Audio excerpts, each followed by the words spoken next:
बोलिए सदगुरु अभिलाष साहेब की। और जरा बुलंद आवाज लगाएं ताकि जो आश्रम कैंपस में लोग इधर उधर टहल रहे हैं वो सीधे यहाँ सत्संग पंडाल में चले आएं। बोलिए संत सम्राट सदगुरु कबीर साहेब की। पंडाल का लाइट जला दें। सदगुरु अभिलाष साहेब जी का ये स्मृति पर्व मनाया जा रहा है। पूज्यवर गुरुदेव सदगुरु अभिलाष साहेब जी किसी परिचय के मोहताज नहीं हैं।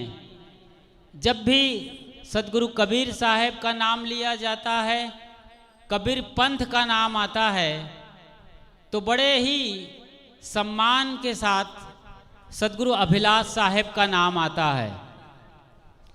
वे न सिर्फ कबीर पंथ के मसीहा थे बल्कि मानवता के लिए पूरे अध्यात्म जगत के शिखर हुए हैं। उनकी बचपन की एक घटना मुझे बड़ी प्रियकर लगती है। वो बैठे थे अपने गांव में, जब घर में थे तब की बात है। सोचिएगा, विचार करिएगा, आपकी जैसी उनकी हालत थी। जो आप सोचते हैं आज अभी बिल्कुल आपके ही कंडीशन में थे। दुकान पर बैठे थे, एक बाबा जी उधर से गुजर रहे थे। उनके सामने से सफेद पोशाकधारी एक संत गुजर रहे थे। कहीं ना कहीं उनके अंदर प्यास रही होगी, वो दौड़कर उनके पास गए और उनसे कहा कि बाबा जी मैं तो बंधन में हूँ, आपको भी लगता है तमाम बंधनों में बंधे हुए हैं। तो उस बाबा जी ने जब ये कहा साहब ने कि मैं बंधन में हूँ, तो उनके पूरे शरीर को रगड़ कर देखा। यहाँ सिर के हिस्से से ऐसे रगड़ना शुरू किया, बराबर उनके कपड़ों को, और घुटने तक रगड़ डाला। कहा बेटा कहीं बंधन तो दिखता नहीं है, न कहीं रस्सी है न कोई जंजीर है, तुम आखिर कैसे बंधे हुए हो। फिर उन दोनों के बीच में और भी बातें हुई और कहा बाबा जी आप समझ रहे हैं मेरी बातों को।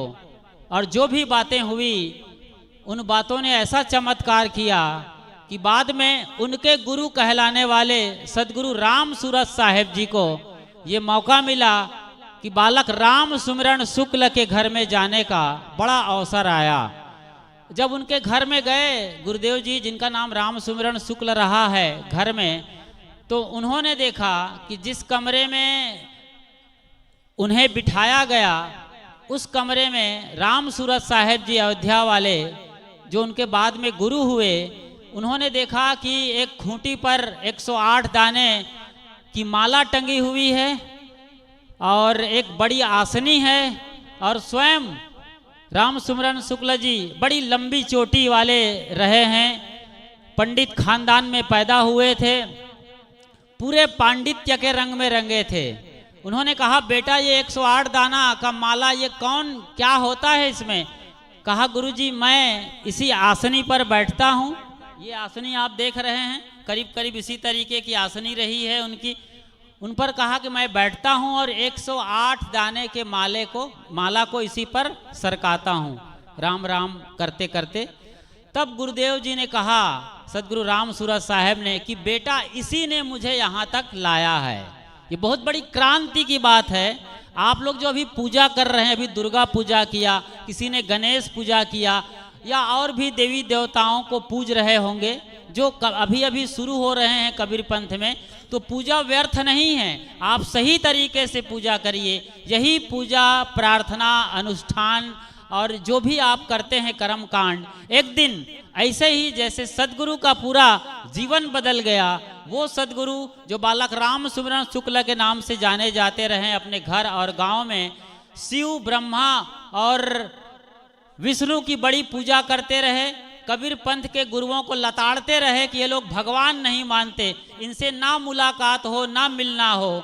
देखिए जब उनके गुरु मिले तो सारा काया कलप हो गया, सारी दुनिया पलट गई और वो कबीर साहब के रंग में इतने रंग गए कि आज भी लोग जो उन्हें जानते हैं, उनके साथ जिए हैं, उन्हें उनके ज़माने में जीवित सदगुरु कबीर कहा करते थे।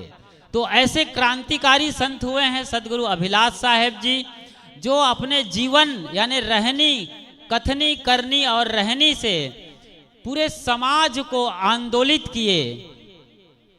यहाँ से दूर अयोध्या में उनके गुरुदेव रहते थे, सरयू किनारे। उन्होंने कबीर पंथ का काखा गा सीखा और जब सीख गए तो फिर यहाँ गंगा किनारे आकर बैठे प्रीतम नगर में 1976 के साल में। तब भी कॉलोनी वाले उन्हें लताड़ते थे, ये मुड़िया बाबा कहाँ से आ गए हैं, रोज हमसे भीख मांगेंगे, चंदा मांगेंगे। गुरुजी ये बातें अपने कानों से, अपने नज़रों के सामने सुना करते थे। सोचिए क्या उनकी हालत हुई होगी। पूज्य धर्मेंद्र साहब जी से मैंने चर्चा किया तो वो बताते रहे कि हम लोग कुछ हफ्तों तक गेहूं भी उबाल के खाते रहे, आटा नहीं था और कुछ अनाज नहीं था तो गेहूं उबाल के खाए। श्री साहब जी ने बताया, जो वर्तमान यहाँ के गद्दी नसीन गुरु हैं, वो बताते थे कि यहाँ से तकरीबन 20-25 से 30-40 किलोमीटर दूर अजुआ हम जाया करते थे, जहाँ एक आश्रम है। उस अजुआ गांव से साइकिल पर बांध करके वो खुद पीछे बंडल बांध करके पेरा लाए, पैरा पुआल संतों के सोने के लिए। तो किस दौर से हम लोग गुजरे होंगे हम कल्पना भी नहीं कर सकते हैं। और आज हम उन्हीं सदगुरु की छत्र छाया में भव्य आसियाने में बैठकर, एक जमाना था जब सामियाने में वहाँ उस कैंपस में सत्संग हुआ करता था। आज हमारे गुरु भाई जो यहाँ पर करमचंद, धनंजय, रामेश्वर साहब जैसे लोगों ने ये संभाला, गुरछेम साहब और कृपा शरण साहब और स्वयं गुरुदेव जी, इन सब से मिलकर एक कायाकल्प जो किए हैं, ये बड़ा अद्भुत है और एक मिसाल है। पूरे कबीर पंथ में इतना बढ़िया व्यवस्थित ना तो पंडाल लगता है, ना भोजन व्यवस्था होती है, ना इतना कायदे और करीने के साथ कहीं पूरे भारत में और भारत के बाहर कोई कबीर पंथ का आश्रम है जहां इतने सिस्टेमेटिक ढंग से ये सारा समायोजन किया जाता है।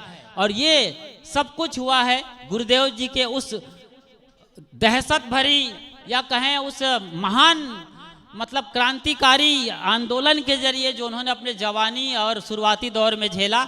आज हम बड़े आराम से बैठकर ये सब कुछ देख रहे हैं, सुन रहे हैं, समझ रहे हैं।